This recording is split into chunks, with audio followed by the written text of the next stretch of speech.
Okay, I've got the recording is going on, and then we'll start.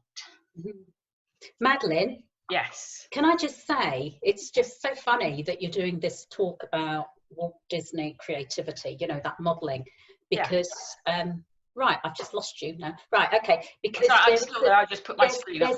There's a talk at the IOD, actually, it's this, on this now, which is somebody that's in the innovation team, that has worked innovation team at Disney, talking about innovation, creativity. Oh, brilliant. So, you know, obviously from the point of view of how he's worked there and applying innovative creativity to the whole situation at the moment. So I just thought, you know, I can watch that on replay.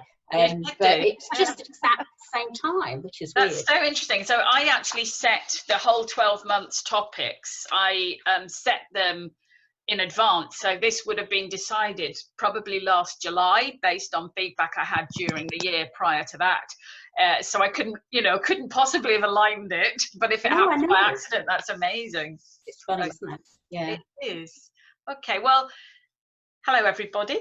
And welcome to the Grapevine in April, which the topic is Walt Disney's creativity strategy.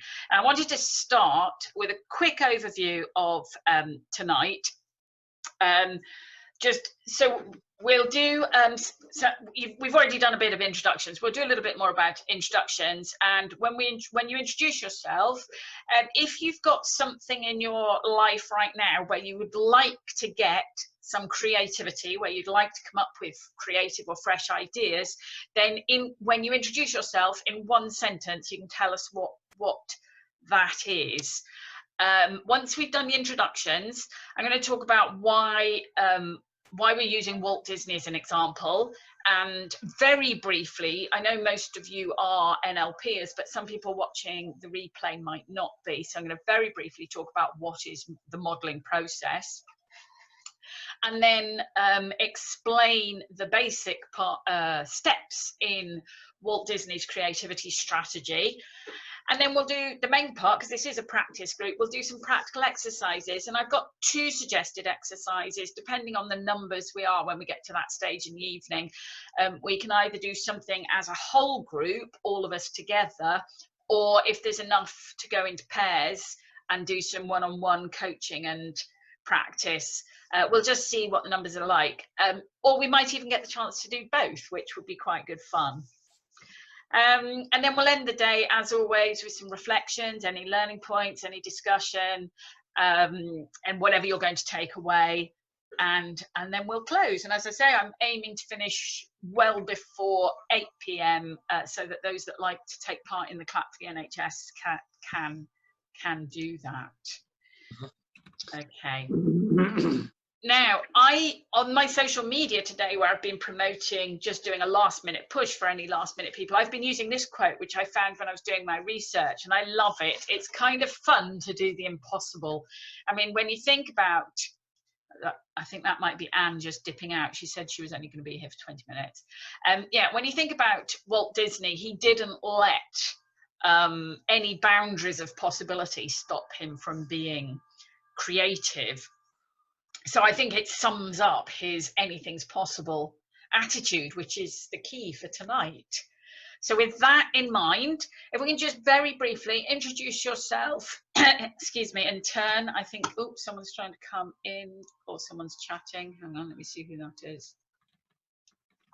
Okay, Anne's still on, but she's turned her video off because her internet is unstable. Great, Anne, that's fabulous. I'll keep an eye on that and keep you engaged as best as we can. I think we can still do that.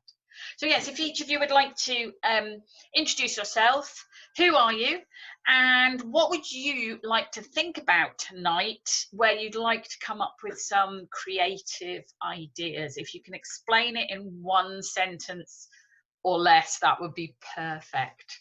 So I'm going to just go from the top of my screen, which is Sarah. Would you like to introduce yourself first, and what would you like to be creative about tonight? Okay, yeah. So I'm Sarah, and I want to give across a load of information about integrative functional health on my website for my patients. And I'd like it to be creative and engaging. Gosh, so a lot of health information presented in a creative engagement way. Wow, great stuff. So the next on my screen is Abby. Do you want to introduce yourself, Abby? Yep, sure. So I'm Abby, and I'm stuck. I've got a work one and a fun and a pleasure one. I don't know which to go with.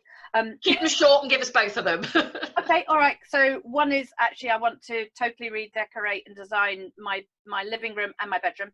Lovely. And the other one for work is that I want to re-expand the business coming out of lockdown, but with people working from home rather than working in the office. Lovely. And great idea. Perfect. The next person on my screen is Anne. Anne, if you can hear us and can introduce yourself and tell us what you'd like to think creatively about, that would be great. I'll put my video back on and see how my internet holds up. I'm a horse riding confidence coach, and with this situation I obviously can't work with people in person, so I need to be creative about getting my business online and interactive, fun ways of coaching people. Brilliant. Good. It's great stuff. Next person on my screen is Maria. Oh, hi. I'm Maria. I studied NLP with Madeleine. For me at the moment is I've trying to come out of lockdown and sort of seeing where the work opportunities are. I'm doing consultancy at the moment.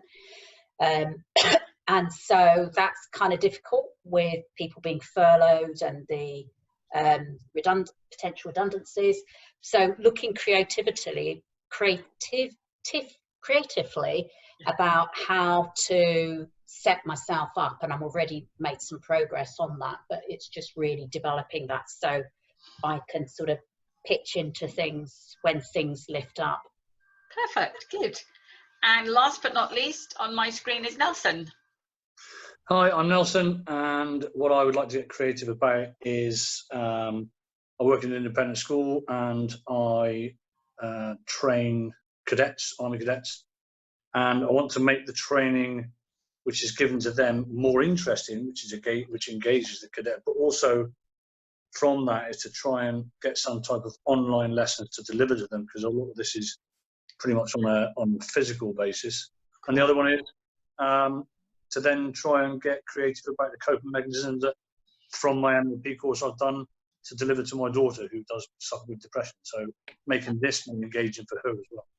Brilliant. Great. Lots of really good variety of things that we can explore. Hopefully you'll all get a chance to explore your topics either in the big group or in pairs as we go along.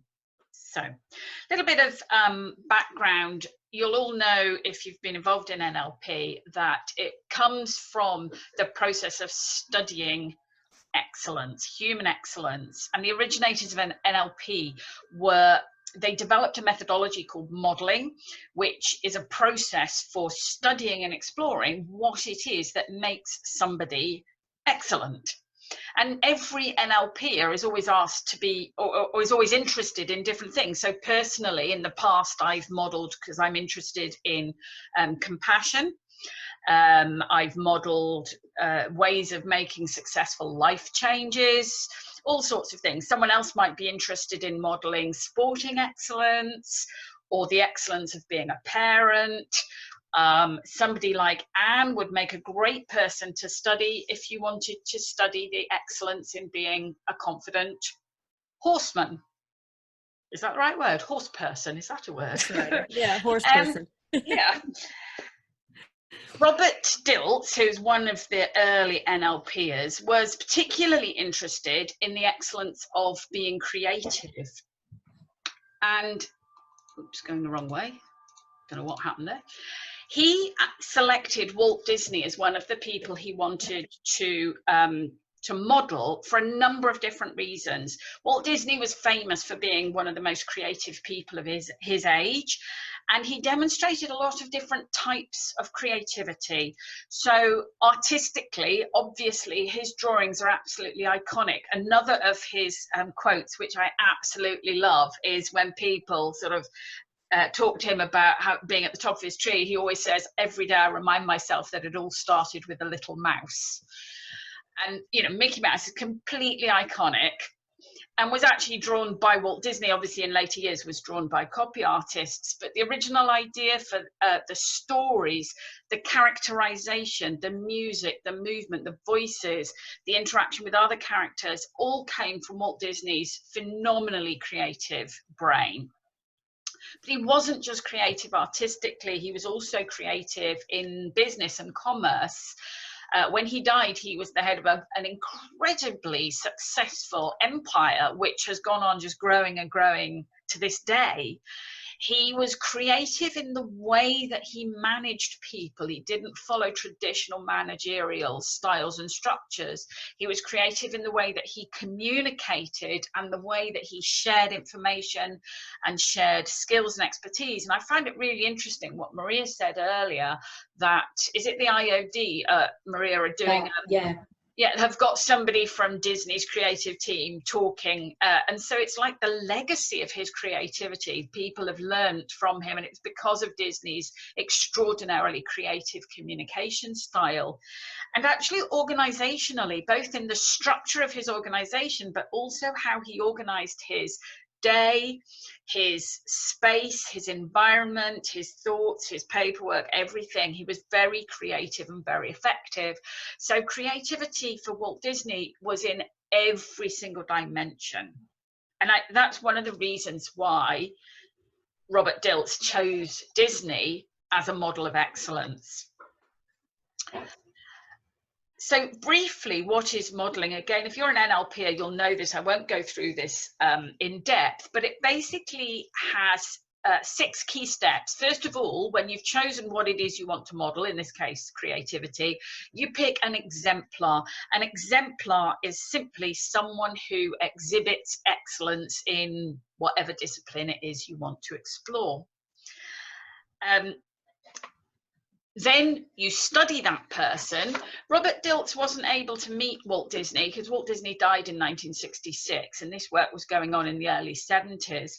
But he was able to watch a lot of film footage, both of Disney at work and of him being interviewed, and he was able to interview an awful lot of his colleagues and staff, and he was able to watch them at work following Disney's processes. So studying the person who's excellent can take lots of different forms. Then you pull out from your studies, you pull out what, sorry, did someone ask a question? Okay, no. You pull out what are the main steps, the essential steps in the process of whatever it is you're studying. And that's what we're going to learn about later. But in that, you have to find what is the difference that makes a difference. In other words, when you compare someone who is just mediocre at a skill with someone who's excellent at a skill, there will be some nuggets, the difference that makes a difference. There will also be some differences that are actually just idiosyncrasies, that aren't actually differences as such. Oh, hello, George has joined in. I hadn't realised. Hi, George. Hello. Yep. Oh. Nice to see you. Sorry, I'm a little bit late there. That's fine. You'll pick it up as we go along. I'm giving the background into this at the moment. Yeah, so you will find when you study somebody's process and you look at what's different between people who are mediocre and people who are excellent, some of those differences will be the nuggets, the difference that makes a difference, but some of them will be what we call idiosyncrasies. They're just a personal quirk, and actually doing them or not doing them doesn't make any difference. It's more a personalization, and that's quite a process. Those of you who've done master practitioner will probably have learned the modeling skill in depth. It's one of my favorite parts of training. Is I do a whole masterclass on modeling, and some of my students do a year-long modeling exercise. It can be so fascinating to drill down into excellence, and that's what Robert Dilts was doing. The next step is, when you've worked out the process, is try it on for yourself. If you follow the steps, can you replicate the results? So Dilts did that, and he found that he could be much more creative than he was before. those of you who've met Robert Dilts or seen him speak, you kind of now today think of him as an essentially like intrinsically creative person, but he'll say himself he absolutely wasn't until he modeled, whereas now he's completely embodied it. It's become an essential part of his personality. And the final step for testing whether your model has been successful is to share it with other people. And in particular, to share it with other people who never had the privilege of meeting or observing the original exemplar. Again, that's what Robert Dilts did. He taught Disney's creativity strategy to people who had never met Walt Disney or never seen him at work. And if they are able to get creative results, then you know that your model is successful. So that's the basic process. So what did Robert Dilts discover from Walt Disney? Well, in essence, there's a lot more to it, but for tonight I wanted to focus on the most important things. Incidentally, I think we've lost vision on Nelson, and I can't see. I'm still here. You're still there, that's fine. No, that's okay, don't worry, just make sure you're still there. Yeah. Yeah, so what did Robert Dilts discover? He noticed, and the key part of the creativity strategy was that Walt Disney divided his thoughts. He divided his thought process into 3 absolutely distinct phases, and he never muddled the 3. And he also gave each of the 3 a name, a personality, and they each had their own distinctive body language. So if you were observing Walt Disney at work, you would be able to tell just from his physiology which part of the process he was in. So interesting. So when people replicate it, the physiology is going to be just as important as the thought process. So each of them has a distinctive body language, a distinctive mindset or mental state, and distinctive language and questioning. The 3 stages also always follow this sequence. So first of all, the dreamer, then the realist, and then the critic. And what I'm going to do is I'm going to explore each of them in turn. I'm going to outline for each of the phases what the body language is, what the mindset is, and what the language is. When you go into your practices, because I think we've got enough people to go into smaller groups, I've got an additional slide in this handout. It's in your learning vault. So we're going to test out whether my online system works, because you should be able to download it live and look at it on your own screen so that you can work from the handout. We'll find out. We'll find out later on if that works, but it should do. Okay. Do you have any questions at the moment? Has anyone, does it always work when you just model one person, or can you model several people with the excellence you want and then put all that together? Yeah, great question, Abby. Actually, it's usually recommended that you model at least 3 people, because otherwise you don't know whether that one person's approach is completely an idiosyncrasy, in other words, unique to them. Whereas when you model 3, like they always say, 1 is random, twice is a coincidence, 3 times is a pattern. So anything that's in common between 3 or more excellent models is likely to be what Sue Knight calls it. Yeah, that nugget of the difference that makes a difference. Back in the early days, though, so we're talking right at the origins of modeling, they tended to model individuals. They didn't kind of evolve. So that's why Dilts at the time only modeled Walt Disney. Subsequently, he's modeled lots of other people, but actually found that Walt Disney best embodies the creative process. And there's another author that a lot of you will be familiar with, Edward de Bono. Yeah. If you know any of Edward de Bono's creative thinking, he's most famous for developing what's called the 6 hats thinking, and it is so similar to the Disney creativity strategy. He has 6 phases, but they absolutely match onto Disney's 3 phases. They're so similar. It's really, really interesting. So Dilts actually modeled Edward de Bono later, just found so many overlaps. Yeah, it's a great question, Abby. Thank you. Okay. So let's look at the dreamer first of all. First things first, let's look at the physiology, and I just invite you, if you want to kind of adopt the physiology, because you'll all know from rapport building and matching, if you can embody, it really helps. It's a relaxed, open, so your shoulders open, arms open, head up, and when we get into it, eyes up.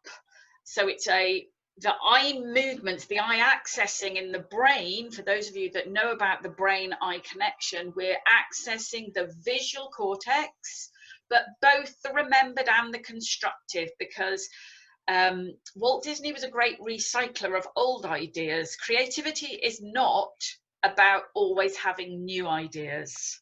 It's often about having old ideas but putting them together in new ways. So he didn't distinguish, he would move between remembered and constructed, but basically it's primarily visual. In Walt Disney's own office, he also had a space that had no visual distraction. So if you can gaze upwards, perhaps, you know, at the ceiling or something that isn't distracting you, so your brain can do the creativity. You're not just looking at the objects. I work in a messy office, which I know is not good for creativity, actually. So looking up really helps, because the ceiling is the one place where there's no stuff. Yeah, so that's the physiology. If you're standing up, if you can move around, then standing works really well as well. I'm obviously sitting down, that's fine, but standing up in this one can really help. The mindset is first and foremost, above everything else, curiosity. Richard Bandler called it wanton curiosity, like curiosity to the absolute extreme. And to echo the quote I used at the beginning, anything is possible, everything is possible. And even if you can get a kinesthetic of that bubbling excitement, and every idea, no matter how banal or hackneyed that pops up, should still excite you. Everything is exciting. So that's the mindset. And when you're in the dreamer phase, the kind of language you're using is about imagine, what if, what's possible, let's explore, let's discover, let's experiment, what if I joined this and this in a new way. And anything goes, and there's never any sifting or ruling out, ever. Everything is valid at this stage. So if you're coaching and someone's at the dreamer phase and starts saying, oh, but I don't think that would work, move them on. Assume it'll work. For now, let's just assume it'll work. Go with it. Or think of a new idea, think of a new idea, think of a new idea. Everything is about positively expressed possibilities. So it's good fun. As I say, in the download in your learning portal, I've added in just 3 or 4 suggested additional coaching questions. But if you're coaching, you'll know from NLP, the best thing to do is to get into the state yourself. So you put your head up, be relaxed, be excited, be open-minded, and you will coach your client or partner even more effectively to help them be a dreamer. Does that make sense? Mm-hmm. Any questions? Anything anyone would like to add? Yeah, Madeleine, where do we find this the resources? Yeah, great question, Nelson. In the same module in your learning portal where you clicked the link to join the Zoom meeting. Okay. Yeah, does that make sense? In there, I can share it on my screen if I'm not explaining it very well. In there, you'll find there, I've only put it up this afternoon, so you wouldn't have seen it earlier. You'll see a link. Hang on, there we are. So do you recognize, can you see that on my screen? Can you see my learning portal? No. No. What can you see at the moment? Okay, hang on a second. Let me just fix that. I've managed to find it though. You just scroll down under the. Here we are. Yeah, so right, can you see the learning portal now? Yeah. Yeah. Yeah. Right, so underneath the video in this area here, Yeah. Downloads. Sorry, that's the Zoom, and then a bit further down in the downloads section. So Yeah. I only just put it up. I didn't want to have it too early, but it's there. So if you want to click on that now, it'll just open in a browser window that you can use when you're doing, you know, you can flick between Zoom and that if you want to. So that should take it out. Okay, I'm just going to stop sharing that and go back to the slides. Okay. Yeah. Thanks for clarifying that, because that's the first time I've accessed downloads from my learning portal live on a Zoom, so it's good to test that that works. Okay, so yeah, in that download you'll find all these slides plus a few, the extra ones just with some suggested coaching questions. I didn't want to put them on the screen, just text is a bit dull. Okay, so that's the dreamer. The next phase is the realist. The realist, I sometimes have heard the realist called the planner or the engineer. The body language is very centered, so 2 feet flat on the ground, very symmetrical, eyes straight ahead. If you're accessing the part of the brain, you could even do that slightly defocused that triggers the internal visual. So it's the kind of, you know, middle distance stare that some people do. Very symmetrical, again with as little external distraction as possible. So again, Disney would either use a blank wall or sometimes a big, huge sheet of paper that he could draw plans onto, but as big as a wall as well. And the mindset is all about, let's make it practical. So usually he would choose one idea from the dreamer phase that he wanted to explore, and he might explore several over time, but he would just do one at a time. He said, right, I'm going to explore this. And again, never saying it won't work, always assuming it can work. All I've got to do is discover the how. And I love that, because there's an NLP presupposition, isn't there? You know, if it's possible in the world, then it's possible for me if only I discover the how. That's very much the mindset. How to make it work, some of the practicalities and the specifics. So it's the realist, talking about things like, you know, the here and now, the what works, what has worked before that's similar, what can we build on. It's very practical. Yeah, some of the other words, pragmatic as well. So not letting problems get in the way. Being specific, there's a great meta model question there. How specifically can we make this work? And again, there's a few questions in your download. If you're coaching somebody, you can get into that practical mode. When you're coaching someone else, though, don't ever be the person that makes suggestions about the how. People will only be creative if they come up with their own answers, and that's really important. When we're coaching Disney, we never make suggestions, we just ask questions. Now that's interesting, because I'm actually doing my I'm glad you said that, because as you know, I'm in the middle of doing my coaching at the moment, and I'm doing the statement. Yes. And that's one of the places where I would have fell foul making a suggestion, because that's one of my habits, I suppose. Yeah, so it's a really good point you make, Nelson, and it's the essential difference between coaching and mentoring. Coaching doesn't make suggestions, generically, not just within NLP, but there are certain times where it's even more important, and this is one of them, because if I suggest to you how to do it, your brain hasn't used any creativity. Yeah. And also you're less likely to take ownership. But if you come up with it for yourself, you have triggered new neural pathways in your own brain, you're more likely to feel ownership, you're more likely to feel committed then to carrying it out as well. So it has a lot of both brain and body and motivational benefits to just ask questions rather than make suggestions. Yeah. Good. Then the next step, whoops, going too far, sorry, what's happened here? That's the The critic, yeah. So the critic, I've also heard the critic called the detective, which is the sort of illustration I've used, because it's not critic as in critical or criticizing, and that's really important. Critic can have negative connotations for some people. The critic always has a positive intention, still to ensure possibility that this can happen, but has an eye on the kind of what likely problems there might be, but not in order to pour cold water on it, but to improve it by constructively criticizing. Very classic, the small precise gestures that you often get in detailed oriented, small chunk thinkers, precise thinkers, left brain thinkers,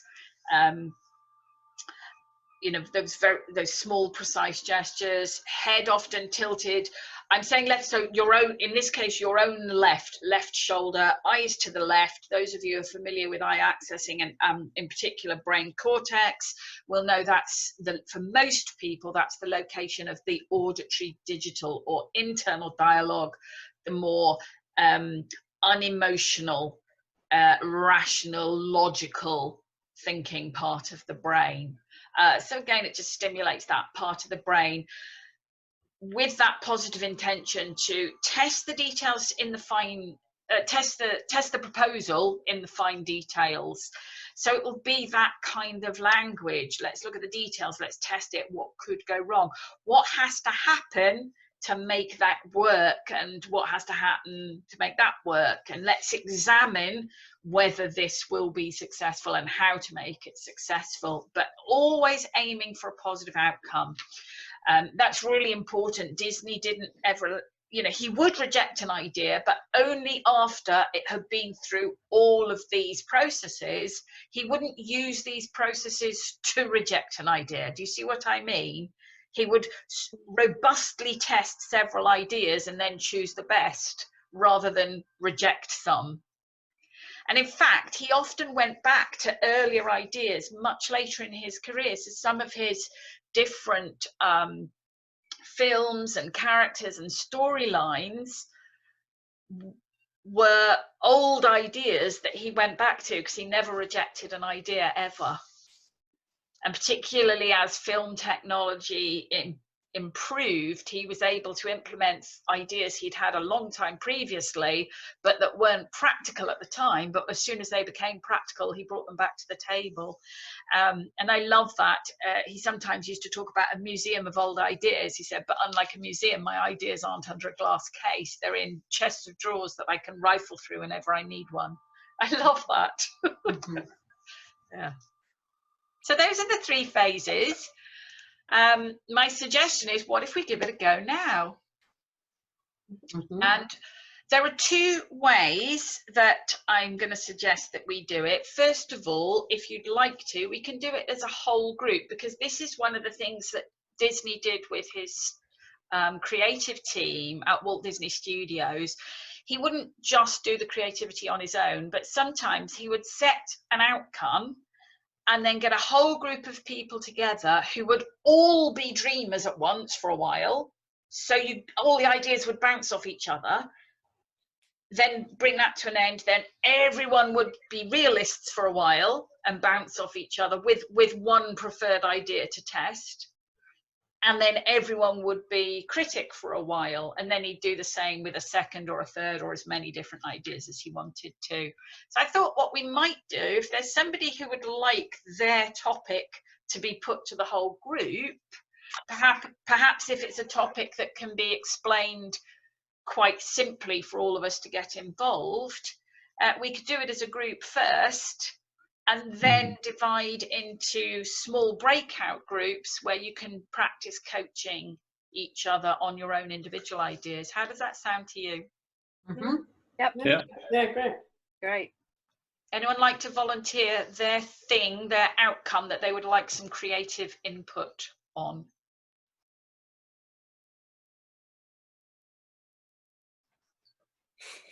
Can try my work one if you want. Well, do you want, Abby? Yeah, go on, why not? I mean, to describe it in simple terms is, you know, I'm looking to build a sales team, in effect, that are going to be working remotely in various different locations, maybe not even just the UK, but across the globe.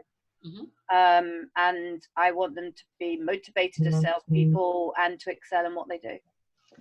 Okay, fantastic. So which is the bit, what's the outcome you'd like creative ideas around? What's the sort of outcome you'd look for? I guess the outcome is so that I have a plan on how it would work. Okay. Yeah. Okay. How it would work. Okay. So so Abby is the outcome owner, and we can ask her for clarity, but often the less detail the better, because too much detail can often restrict creativity. So the rest of us are all going to go into dreamer mode. So open, eyes up, head up, enthusiastic, excited, positive, and start just shouting out creative ideas, bounce off each other, different ways that Abby could create this remote. Is it a sales team, did you say? Yeah, they're in recruitment, but it's a sales job. Yeah. Right, okay. It's recruitment, but it's a sales customer services role. Perfect. Anybody got anything they want to throw out? Let's get started. So I'm thinking use technology exactly like we're doing tonight. Yeah, I've got one. Go on, just shout it out. What you could do to start the day off is you could get them into some type of motivational train of thought to up their motivation, just like a sales team do before they go out into the field and start to sell. Brilliant. Yep. So let's get excited about every idea and either use that as a springboard or come up with something else and new. So here's the positive mind that they're going to sell. They're going to do this. They're going to make the place better. Which makes me think about incentives as well for people who bring on new salespeople.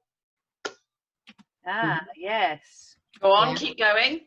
Collaboration, rather than the whole competitive thing around the sales process and everybody pitching against each other, have some sort of collaboration so everybody is incented to work together, and there's, you know, incentives around that. Good. Okay, what would that look like? No, that's a realist question. No, just ideas at the moment. Yeah, stay dreaming. So collaboration, good. Yeah. Opportunity for everybody to put their ideas in and be heard. Nice. Finding people who already do remote selling of something else that's not recruitment, and either involve them or learn from them. I'm thinking of, I don't know, like multi-level marketing type people, or people who sell anything that you can sell remotely. Yeah. Other ideas? Let's get excited. Finding mentors who do it well. Yeah. Good. Brilliant. Yeah. Definitely love it. Love it. Using modeling to model people who do it well. Yeah. Yeah, exactly. I concur with that. Giving them examples of a certain somebody to aspire and excel to, which then comes into your plan of excelling in what they do. Yeah. Online team meetings to get them all involved in the ideas, shared vision. Yeah. Using the fact that the world has different time zones to create a sort of follow the sun 24-hour sales operation. Yeah. Different verticals, you know, looking at different verticals and horizontals in terms of your services or whatever product set. Good. Recruiting satisfied customers. Oh. What about a point system between them, so there's competition for a little bit of promotion and stuff, which gives me the incentive to do well. Yeah. Yeah. Good. customer feedback in terms of who services the clients the best. Yes, yep. So just for the interests of time, because I want us to practice both, but I'll put a time limit on a dreamer phase, and I'm going to invite Abby as owner of the outcome, just to pick one thing, and it could be one we've already talked about or something that's come into your own head as a result, that we'll take forward to the second stage, to the realist stage. Okay.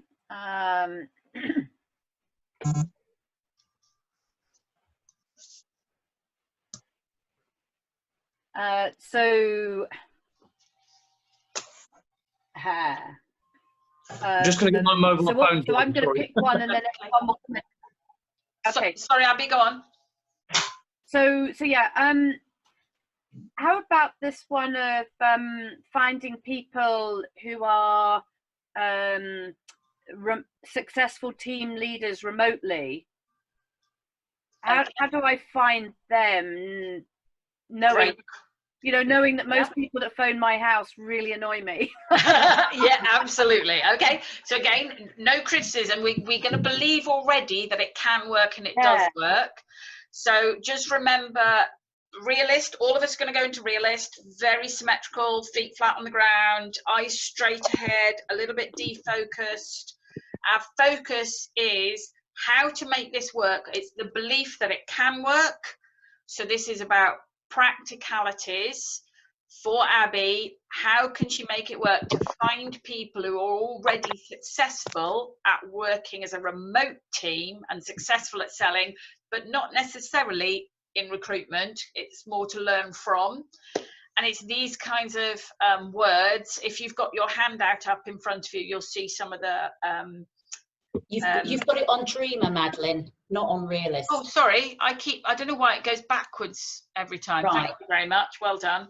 Yeah. How specifically, pragmatic, practical, word clues in the word, realist. So Abby's thing of finding people who are successful at selling already remotely and customer service, but not necessarily in recruitment.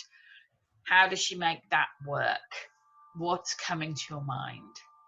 LinkedIn comes in, although I never use it. Say that again. LinkedIn, could you somehow find people through that? Again, no judgmental language. You don't say although I never use it. That's words like just say offer the idea. LinkedIn, good. Yeah. What else? Personal recommendations. Good. Yeah. Personal networking. Good. What about reviews? Yes, good. Yeah. I'm fascinated by industries that are very generous with the try before you buy approach. Like I've seen it, whether it's cosmetics or training, find it fascinating. So I wonder if there's something there to explore to make that work.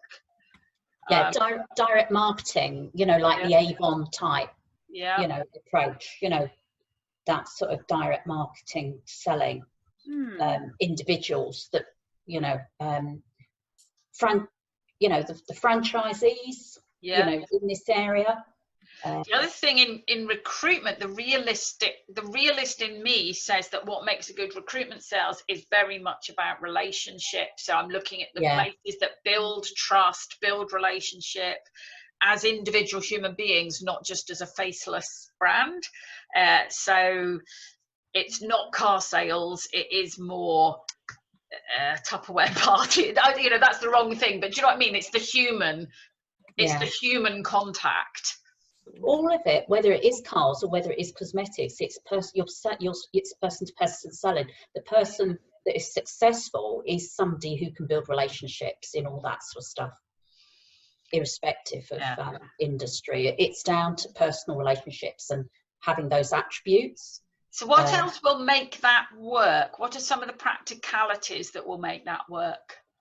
Building up a rapport and getting that rapport straight away, and comparing not so much the statistics, but comparing what makes you better than other companies. Yes. Yeah.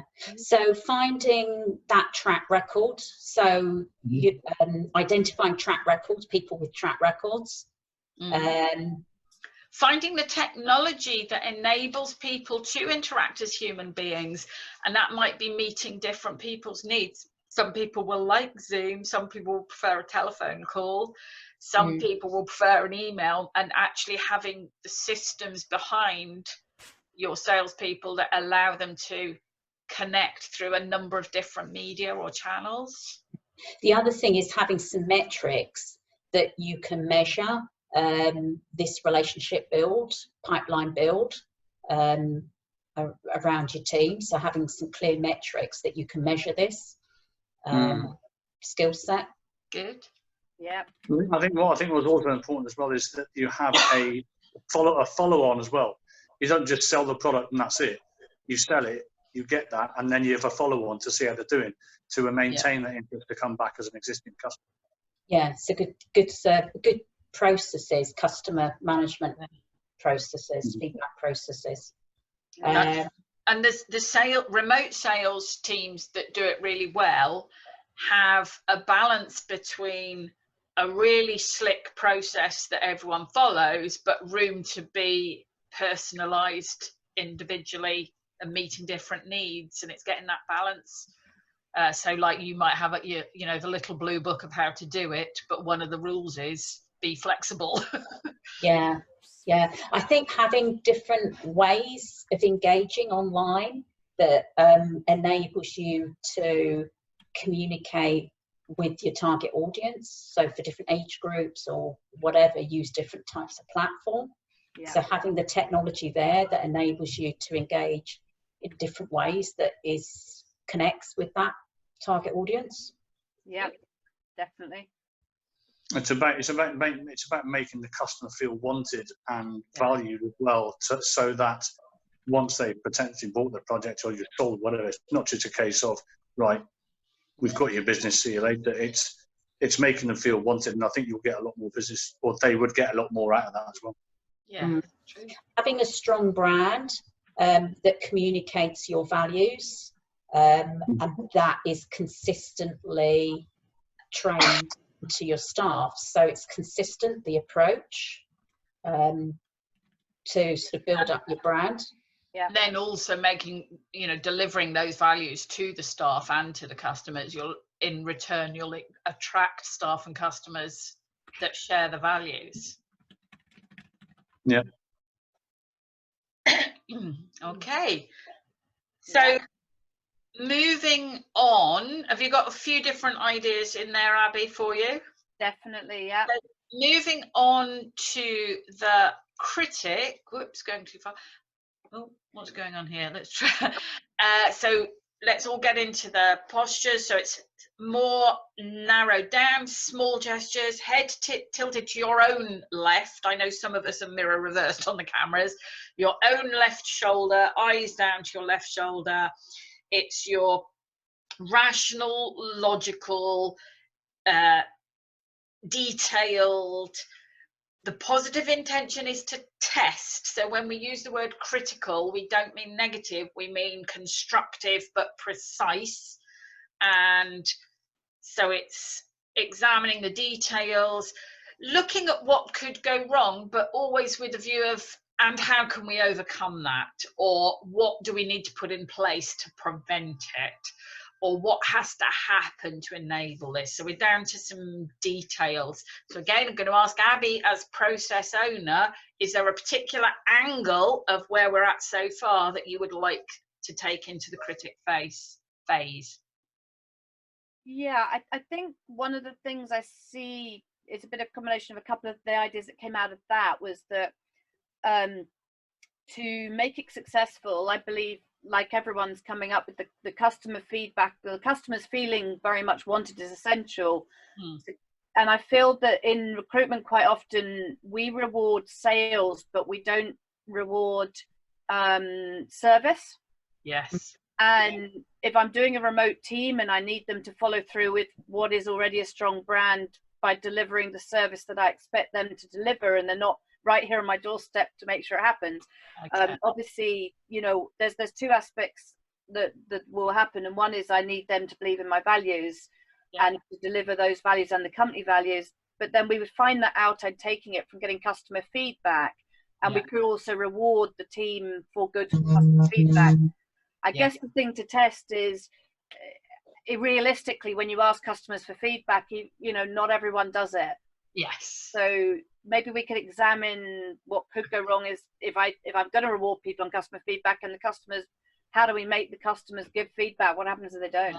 So that's brilliant, because you can already hear in Abby's language that what has to happen type language, the what could go wrong, but what can we put in place? So it's around that need or desire to deliver a service to a standard, but to test that that's happening by getting customer feedback. Okay, so if everyone's in their critic mode. So is there two things there, that it's about the ability to deliver a service that hits your values and get customer feedback? Is that right? Is there two things there? Yeah, there are two things that definitely need to happen. I don't know if you want to take one or two right now. They go together in the way you described them. That it's again, Disney's strategy would very much be that he wouldn't separate ideas if they went together. He might examine them separately, but if they've reached this stage and they're together, he would keep them together. You know. Yeah, it could be either angle or both. Go for it. Okay. So what has to happen to ensure that the people you're recruiting, you know, are going to take on your values? They first need to know what those values are. They need to believe in them. I'm guessing you're taking that a step backwards. It needs to start in my recruitment process, because I need to make sure I hire people that do believe in those values, and not just pay lip service to it. They probably also need then training on how to deliver to those values, so they understand what a good service is, what tools they have available to deliver that good service. Going back to also, you know, all the different ways that different clients will see what is good and what is not, you know, what's useful to them. So I'm guessing that's how we, some ideas on how we do that, and make that happen. Testing it obviously is the other side of it. So testing will ensure there is good service, because if I'm getting bad feedback, then I have time to correct that with an individual or wherever it's going wrong, find out why, test that, talk to the client, talk to the individual, see if it's something that can be rectified, and ensure. How can you test it before it gets to the client feedback?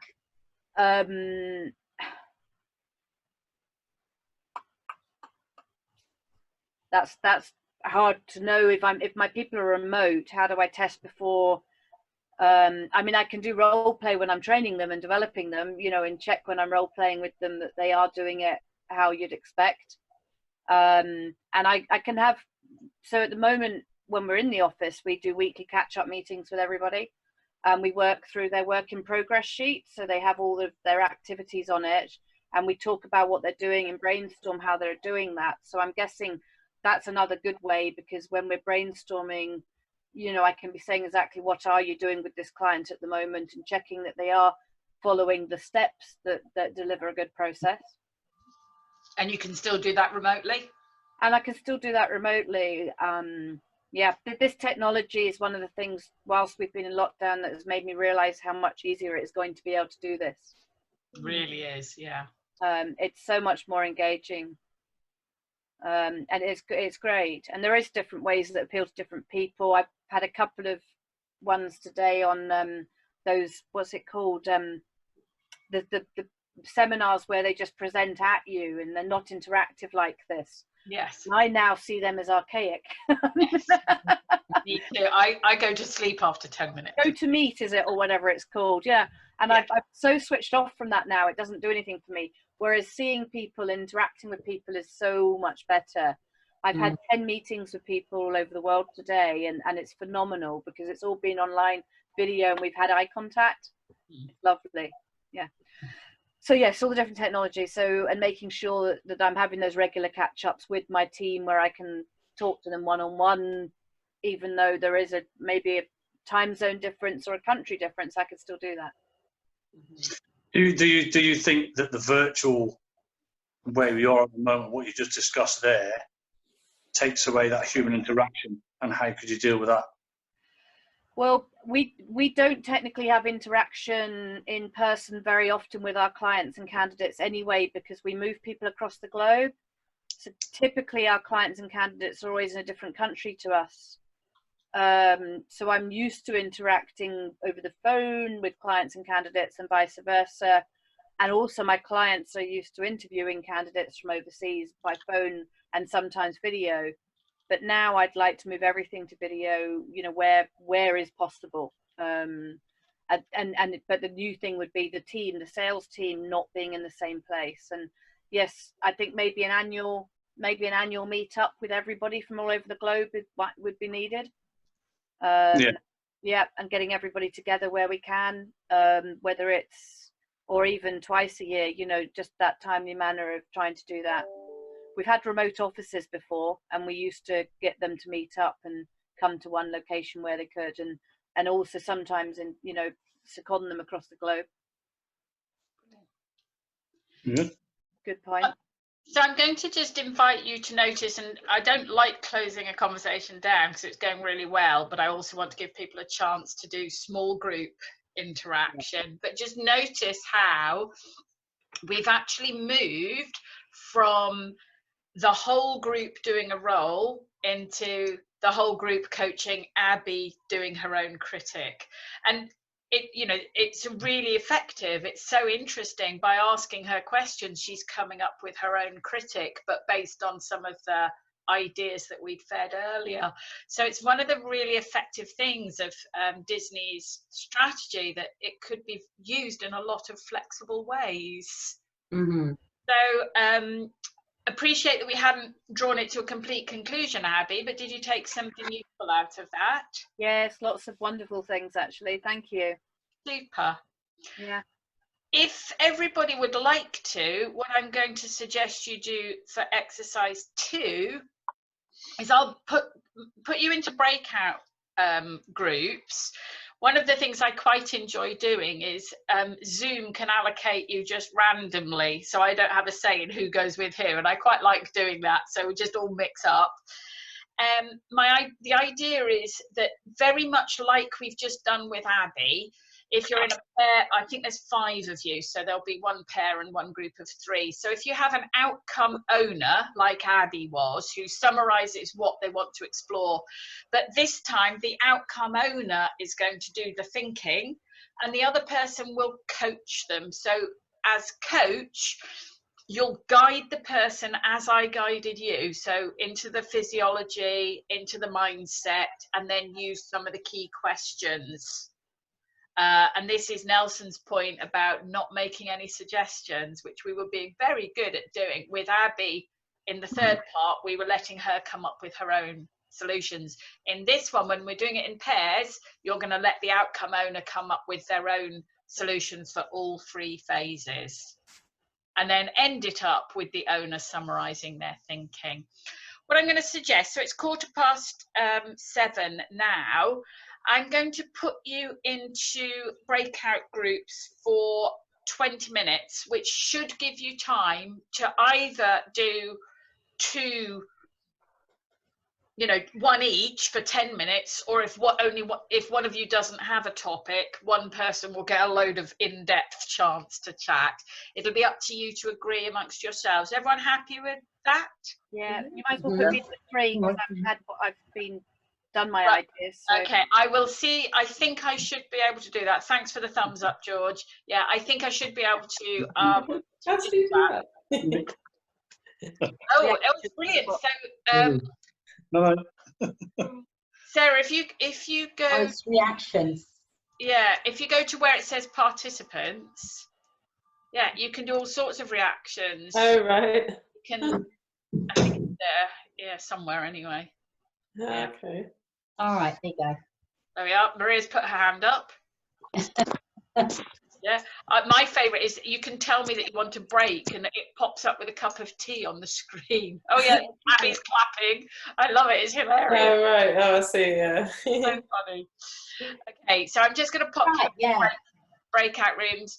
The conversations that happen in the breakout rooms don't get recorded, so you've got the opportunity to be, you know, as open or as deep as you choose to go.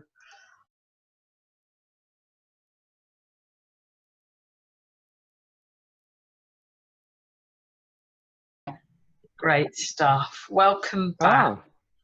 So I would love to just bring the evening to a close. Obviously, I wasn't in your breakout room, so whether it's from that or from anything else, what have each of you taken away from this evening and what have you enjoyed? Who'd like to go first? I love those questions. Just asking the questions and then getting Nelson, just you can see him, he's really having a right good think about it. Yeah, it's good. I like that. You've got all the resources in you that you need. And it's just asking the right questions to sort of draw it all out and make it possible. I think it was very good the way that you asked the questions, and it made me think about it. And thanks for that. I now have some idea of how to put this all together. I now have, in actual fact, I now have a potential plan for the outcome. Yeah. So that's achieved. So yeah, cheers for that. Oh, you're welcome. We didn't even get through it all. That was good. Yeah, it was really good just watching them both as well, because Sarah coached and Nelson went through it. How do you stop somebody from jumping ahead of themselves, because they start with the dreamer mode and then they suddenly start, you know, like starting being realist about it, and you want to stop them doing that at that point? Is there a way, a trick? I think everyone develops different techniques, but sometimes I've seen Robert Dilts be quite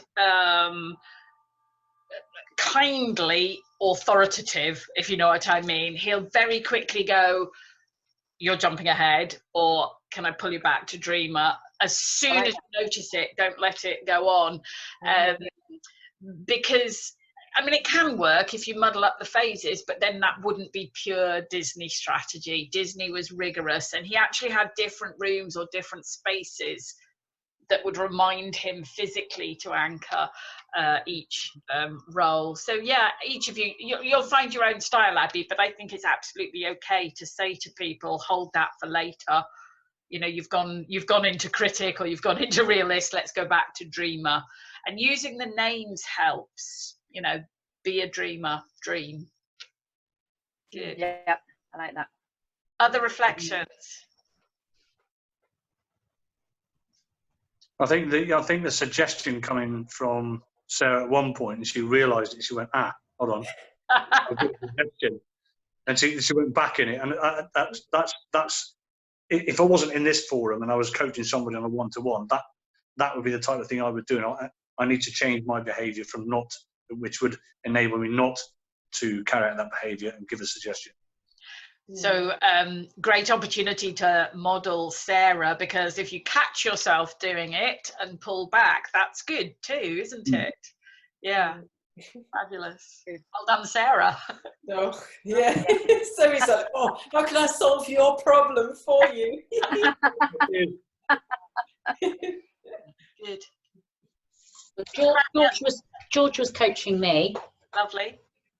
So yeah, we were sort of just, you know, sort of working sort of through it, and I think catching ourselves maybe going ahead, you know, and trying to keep the phases. It's amazing how quick the time goes. So I know. I know. you needed a bit more time. I don't know how George found it. Yeah, no, I think that there was that kind of sort of natural flow, and my feeling with that is that's all right. That's probably quite good if it's quite a seamless, natural progression that just kind of bounces along by itself, versus maybe having sort of isolated sections, which I suppose in certain circumstances that could be good, because you stop, you could reflect, and then you can sort of, you know, draw the line and then move on.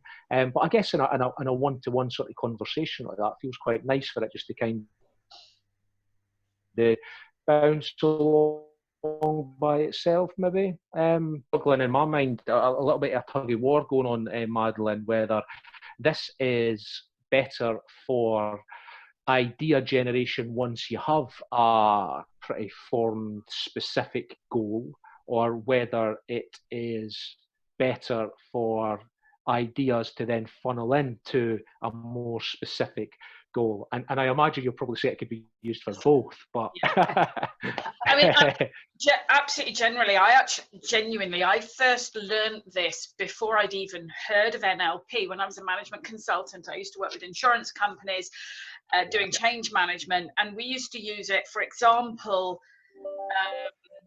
where the only outcome was, we've got to do something different. And if you say to them, like, what? No idea. So you'd literally have a blank sheet of paper. Or then, right, we've decided we're going to do X. Now let's brainstorm some ways of making that work. So you can, the key though is having an outcome owner, and that does really help, is having one person who's going to own and describe the outcome at the beginning and check in with them all the way. Like, where has the outcome shifted? Because you may find you've actually looped back to Dreamer because the outcome is no longer the original outcome. You've now, you know, distilled it down, and just having that clarity will enable you to use it at either or both of those levels you've described, George. Yeah. I've also, I suppose it depends on the intention. I've also seen it used with things like product naming and brand design, color schemes. You know, one of Abby's ideas at the beginning was like, I want to be creative decorating my room, and I've seen it used for that. And again, don't know before you start what the end result is going to be. Just, I want to do some decoration, or I want to come up with a product name. And I've seen, you know, branding consultants come up with really creative product names, logos, designs using this kind of approach. So it can be used for all sorts of different types of creativity. Yeah. So you just mentioned there, Madeleine, about Abby wanting to get some creative ideas to decorate her room. Could you draw, based on creativity and the topic we're discussing this evening, the old age question about the eye pattern, when you say to someone, what would your bedroom look like, or what colour was your bedroom look like when you were younger? Those are going back to ideas that are gathering all sorts of things from your childhood, so on and so on. So that could be the first jigsaw of an idea to get creative in the room she wants to do now. Absolutely. One of the things Dilts noticed about Walt Disney was that he actually didn't distinguish between old ideas repurposed and new ideas, or old ideas put together in new ways. So he would use remembered and created, you know, completely interchangeably. And so something like, you know, remember color schemes you liked from the past, or imagine a color scheme you've never seen before.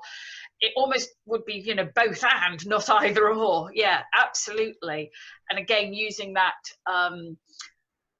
posture of head up without a visual distraction helps you to do that. Yeah. Yeah, it's a really good point, Nelson. Yeah. Okay. Just conscious of the time, any other reflections or learning points that you wanted to draw out as we summarize? Yeah, if I had been the coach on that, could I have included that into my coaching practical side of things? I'm only kidding. Yeah, I mean, why not? But yes, of course. But it cost me, I would say. Yeah, it'd be fine. Okay, I've got two other questions, not for you to answer in the group here, but there's a question in the learning portal, which I've been using for the first time this month. It seems to have worked. You've all found your way here. There is a question, what else would you like to, I think it actually says, what else would you like to know about the grapevine? What I really meant was, what else would you like us to cover? And that's in one of the modules. And then there's one module is, please will you leave us a review? It would really help, because I'm moving to this new way of working and a lot of people don't know what it's like. I can tell them till I'm blue in the face, but it actually is better from someone who's participated to say, this is what I enjoyed. It's not just about this style, but the grapevine in general, you know, what it gives you. I'd really appreciate any feedback and suggestions for improvement, always welcome. So afterwards, if you can find a moment to go in there and have a look.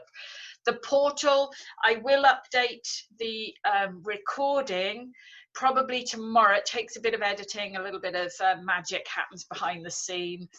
And you'll have, if you've been on the Grapevine Live, you'll have access to that recording. I was going to give lifetime access until I realized I would quickly exceed my storage limit. So I'm actually going to give a month's access, and to free up space for next month's Grapevine. If you want lifetime access, you can do it by buying an annual Grapevine membership, and it's an absolute bargain because it's £100, so it's like 11 Grapevines for the price of 8, and then you would get all of the recordings, whether you turn up or not, you get all of the access. So that's another option. It's all in the learning portal, you'll see the links.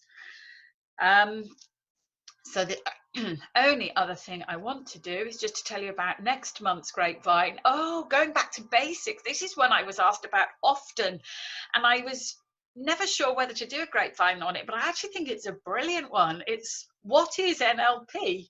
And it's because if you have 20 NLPers in the room and you ask them that question, you'll probably get 50 different answers. So I actually thought it'd be a really good topic for both beginners and experienced people alike to actually explore, you know, what is NLP? What does it mean to you? What are the different definitions? How do you answer that question to someone who doesn't know anything about NLP?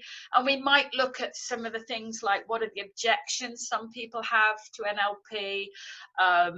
So how do you talk about NLP amongst people who do or don't know about it, or people who feel nervous about it? So I think it'll be it's a little bit different, but I think it's going to be a really interesting topic. So that's next month's topic.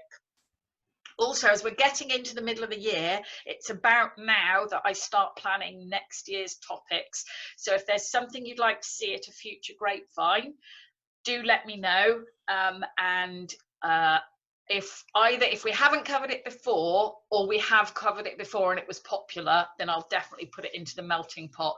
There are a couple that we've had that really didn't attract interest, so we'll see what works. But do let me know. I'm always up for different ideas and suggestions.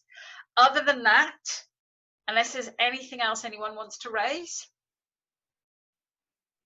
No?